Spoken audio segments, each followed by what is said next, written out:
Good afternoon. This is Pastor Carl with your weekly update for St. Peter's United Methodist Church. Today is Friday, October the 2nd. Hard to believe it's October already, isn't it? Well, I hope that you've been able to get outside and enjoy some of this beautiful weather this week. These mornings especially let me know that it is, in fact, October. This coming Sunday morning, we are going to have worship in the sanctuary again at 8:30 and 11 o'clock. Just like last week, we will be following our COVID-19 protocols that we have in place. When you arrive, we'll have you answer some simple health screening questions at the door. We're going to require everyone to wear a mask or a face covering. Ushers are going to be helping with the seating, all of that, just like last week. Now, the reason we're doing all of this is to practice our Wesleyan teaching of doing no harm. COVID-19 continues to be a problem for our nation and for the world, and we want to do all that we can to reduce the risk of anyone contracting it by coming to worship here at St. Peter's. And for those of you who are not yet ready to return, like I've said before, that's fine.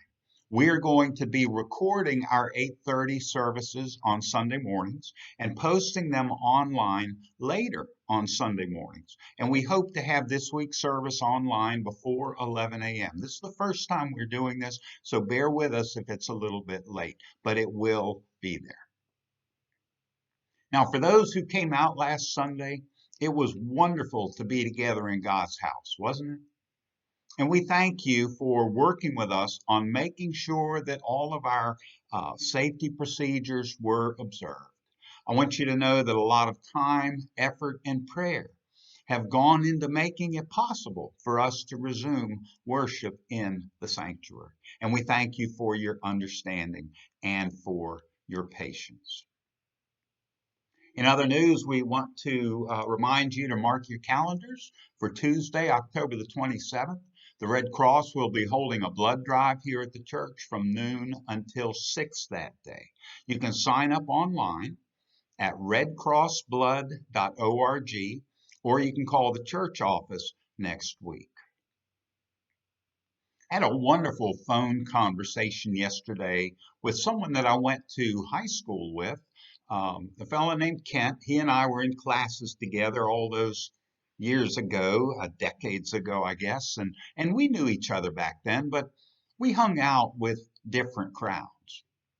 He was on the soccer team, and he hung out with a lot of the athletic types.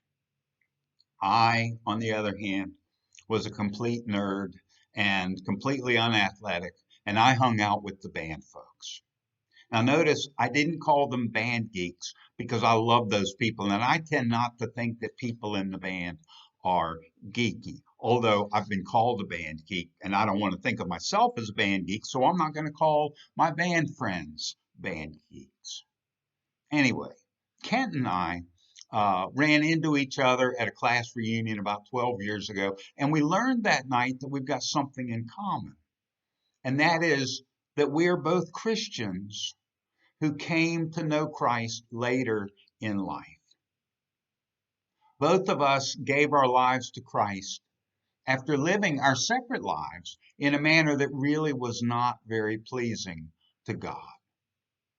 And both of us realized that we needed a change. And both of us gave our hearts to the Lord. And both of us began new lives. And it was wonderful to talk with him at this reunion and to share about that. And we shared about that more yesterday on the phone. And Kent shared with me that he had been an alcoholic. Well, he's still an alcoholic because once you're an alcoholic, you're always an alcoholic. But he has now been sober for 31 years, thanks to the Lord. He gives God all the credit for him being sober. And as a result, he's got a great testimony to share with others. Instead of just opening the Bible and saying, oh, well, it says that Jesus will do this and Jesus will do that, he can look at them and say, let me tell you what Jesus did for me. He also shared with me yesterday that he had gone back at one point after he was sober. He'd gone back and he'd spoken to the priest at the Episcopal church where he grew up. He went and talked to this priest about his journey to sobriety. And when he was telling me this story and he mentioned the priest, I said, well, you know what? I know him because he was the headmaster of the Episcopalian school I had attended as a child. And as we talked about him, we came to the agreement that Kent and I were both intimidated by him when we were growing up. Anyway, Kent went back to see him and to tell him what had happened in his life and how his life had been completely changed. And the priest was really pleased for Kent.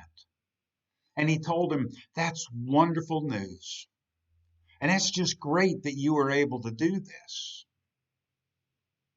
And Kent shared with me that while, it was good to hear that the priest was proud of him, he was kind of saddened by the priest's statement.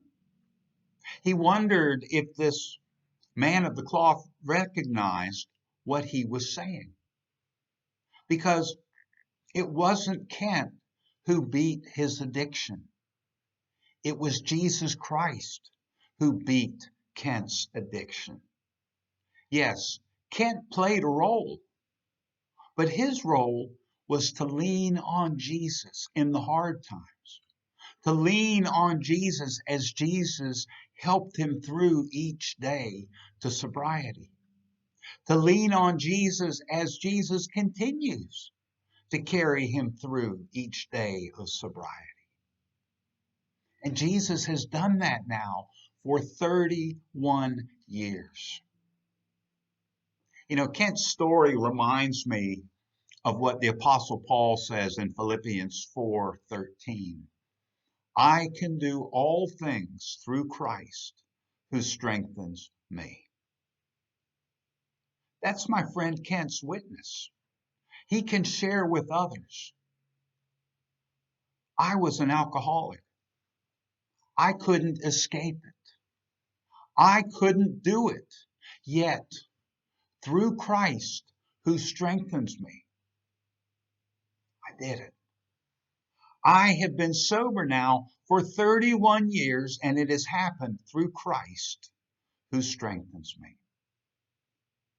Isn't that a wonderful witness?